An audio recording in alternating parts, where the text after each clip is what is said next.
Welcome to Stone to Watch Mando News. I'm still playing with the title. Let me know what you think in the comments down below.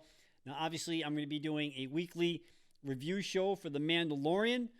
That's on Disney Plus. Both launched and dropped last week, which is totally awesome. So if you have not watched any of the Mandalorian episodes, I highly suggest go watch them first instead of listening to me.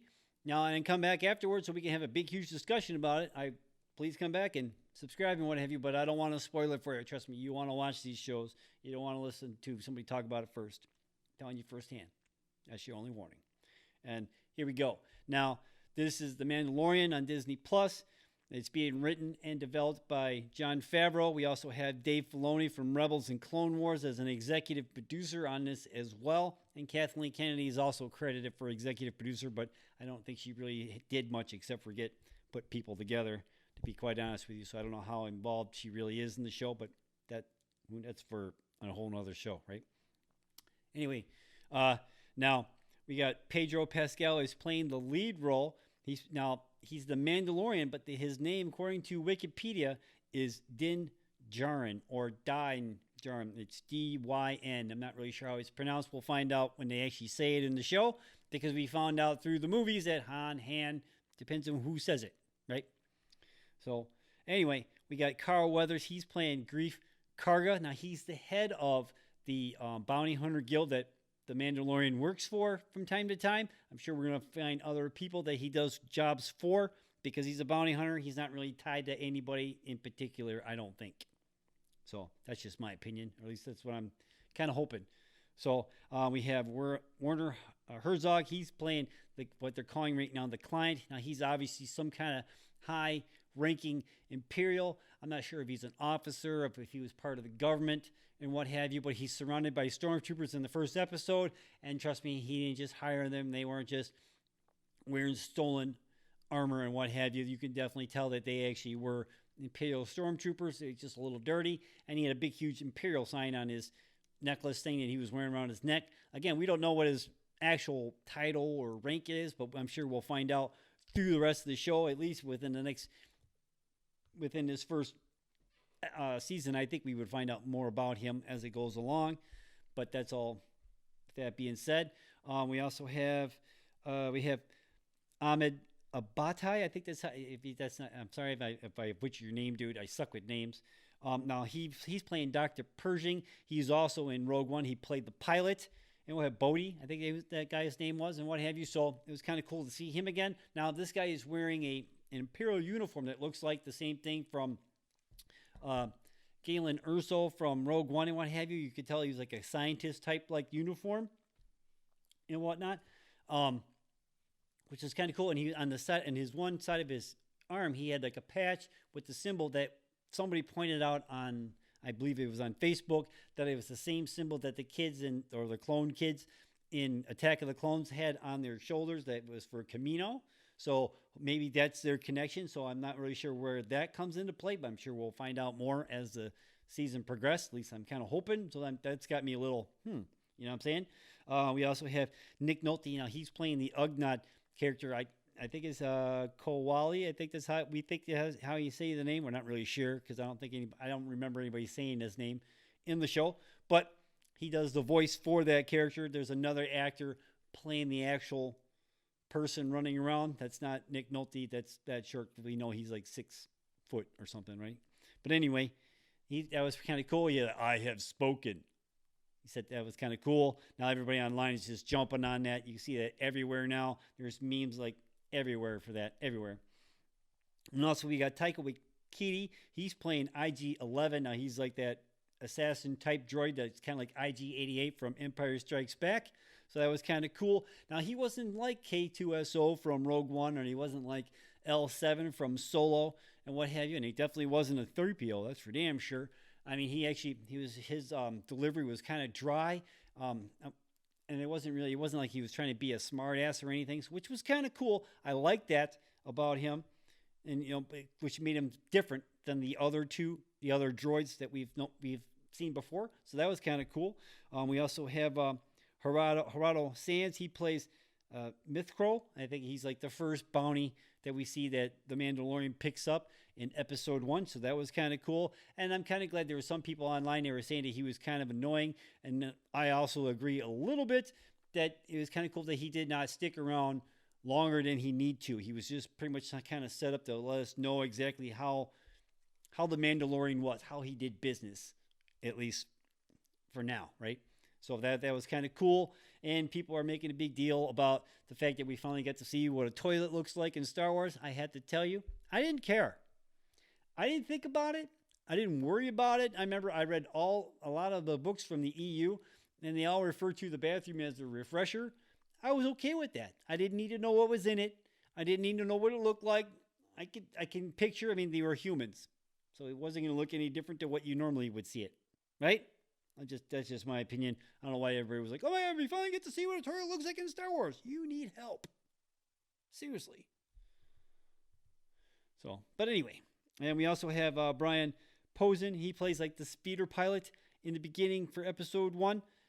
That was kind of cool. It was pretty funny and stuff like that. He didn't last long. Spoilers if you haven't seen the damn show. I've already warned you at least twice. But so you know, we got Gina Carano. She's also in this series, but she has yet to appear. I'm thinking she's going to show up at least in maybe episode 3 or 4, or excuse me, chapter 3 or chapter 4. It's going to be within at least the next ones after 1 or 2, because she's not in those, at least not yet. So I'm thinking about 3, at the latest 4. She's probably going to make an appearance or what have you, and actually become prominent in the show. So that's pretty much, like, there's other actors and stuff like that. I'll list them as I go through the other reviews and as they appear in the show and what have you, because there's a lot of other people that they've got listed or that's in the series, but I'll list them off as they appear in the show to make it a little bit less complicated. Okay, for chapter 1, the description reads, 5 years after the defeat of the Galactic Empire, a Mandalorian bounty hunter accepts a under-table job from an enigmatic client with Imperial connections, who demands he travel to the desert planet of Arvala 7 and find a 50-year-old target. While the client is indifferent to the target's well-being, his colleague Dr. Pershing, insists that the target is brought back alive. The Mandalorian receives a bar of Beskar steel as a down payment, which the bounty hunter brings to the armorer to craft into a piece of armor. After traveling to Arvala 7, the Mandalorian is saved by 2 blurg by a vapor farmer named Kuiil. Kuiil shows the Mandalorian's target location and the encampment where the criminals are inhabiting the planet reside. Now, Kuiil warns that the previous bounties who attempted to travel there died, upon which, reaching the location, the Mandalorian reluctantly teams up with a bounty hunter droid G-11 to clear the camp and find the bounty, which is an infant belonging to the same species as Yoda. Spoiler! While Ajita attempts to terminate the infant, the Mandalorian shoots and destroys the droid before taking the infant. And that's pretty much where the episode ends and what have you. I mean, that pretty much explains it all. I mean, it was awesome to watch. I mean, you got to see IG-11 fire in all different directions and stuff like that. And I'll have the image up above me and stuff like that, so you can kind of see that too. That was pretty cool to see. Now, it was pretty cool to watch. Now, I mean, I was a little shocked by seeing the little baby 50-year-old Yoda type thing. I thought that was, whoa, holy smokes. And then it has to make you think. Now, again, like I was saying earlier, that the Dr. Pershing character is wearing the Camino badge, and he wants this creature and stuff like that. Now, we don't know what Yoda's species is. I don't know if this is a clone of Yoda. I'm kind of hoping not, but who knows? You know what I mean? I don't know. I mean, there's so many questions. This show is like packed with old EU stuff, packed with like original trilogy stuff, packed with prequel stuff, and also a little sprinkled with seeds of what's good in the sequel trilogy and stuff like that. That's like the coolest thing about this show, is that it's got all of the elements from Star Wars that you like, all wrapped up into a nice, neat package as far as I'm concerned. Again, that's for chapter 1. Chapter 1. But that was pretty cool to watch. I mean, I liked it. Were you shocked to see the Baby Yoda character? What'd you think? Let me know in the comments down below. Now, in chapter 2, they're calling The Child. Now, this one is being directed by Rick Famuyiwa. Sorry if I butcher your name, dude. I suck with names. But anyway, now the description reads for Chapter 2. The bounty hunter fights off an attack by ambushing mercenaries, only to find the Mandalorian ship has been stripped by Jawas. That's right, I said Jawas. No, and we are not on Tatooine, so I don't know how they get there, but maybe we'll find out later on. Now, the Mandalorian violently confronts the scrapping merchants, but is stunned in the process and dropped from their sandcrawler. The following day, Kuiil assists the Mandalorian by retrieving his ship part components, but in return, the Jawas request he hunt the egg. Now, the Mandalorian locates the egg within a den of a large horned beast who expels it out would-be slayer with a violent charge. The repeating its attacks, the beast damages the Mandalorian, but the child uses the Force effectively and against the beast, and allowing the Mandalorian to kill it. Having traded the egg for the components, the Mandalorian and Kuiil, Nick Nolte's character, repair the stripped ship and convenience, and allowing the Mandalorian and the child leave planet. Now, this again, the runtime on this show was like a little less than 30 minutes if you go from credits to credits and what have you. So that's like my only bitch as of right now with this series is the episodes are too short. But if you go with like the first one and the second one, it makes a little over an hour. So I don't know. But again, like I said earlier, if my only bitch throughout this whole entire series is the length of the episodes and not the content of the episodes, I will be a happy, happy man. So, I don't know. Again, I liked it. I thought the fighting scenes was pretty cool. Now, the other people that they were talking about, he fights at the beginning of the second episode. They're like Bosk, like Trandosians, I think is the species that he fights off and stuff like that. And then he pretty much like takes him out with no problem whatsoever. He ends up vaporizing a couple Jawas. That was kind of neat to watch because you never. Now in Empire Strikes Back, Vader tells Boba Fett no disintegrations. Well, we never really saw what a disintegration looked like till this show, right? At least I never have. I think there was a couple of video games we got to see it in, stuff like that. So I don't know. But again, so far we're down 2 episodes out of 8. Which will wrap up by the end of the year and what have you. And I'll have a list for like each of the dates for when the episodes drop.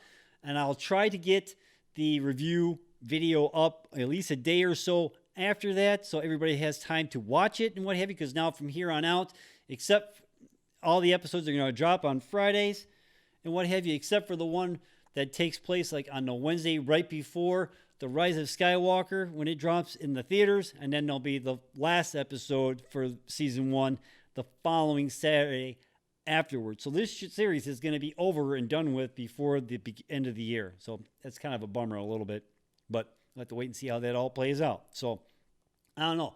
Did you watch the first 2 episodes of Mandalorian? Do you have the same kind of questions as I do? I mean, is that Yoda? Is it a clone? Is it just a regular baby from the same species? Are we going to find out what the species is called? Is it tied to the Caminos, the cloners? I mean, there's so many questions, so many questions. Somebody asked, like in the Facebook group that I'm in, whether or not we actually will see a Hutt in this show. And I say I bet on it because he's in the underworld and what have you. So I think we might. I mean, it's obviously not going to be Jabba because Jabba is dead. But I think we will definitely see some sort of Hutt or one being referred to in this show at least at once. I almost guarantee it that we're going to at least hear some Hutt.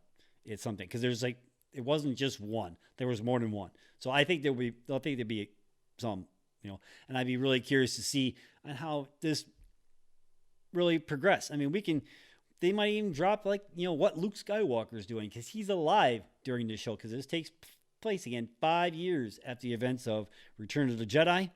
So we can probably hear stuff about Luke, maybe stuff about Han, depending on where we're at in the Star Wars universe. Maybe, just maybe. We'll have to wait and see how that all plays out. So, I don't know. Did you watch any of these 2 episodes? Let me know in the comments down below. Are you geeked to see the little baby Yoda? Let me know in the comments down below. What did you think about the show at all? overall? Let me know in the comments down below. Please like and subscribe and click on that bell so you can be notified every time we drop another video. See you later, people. Peace.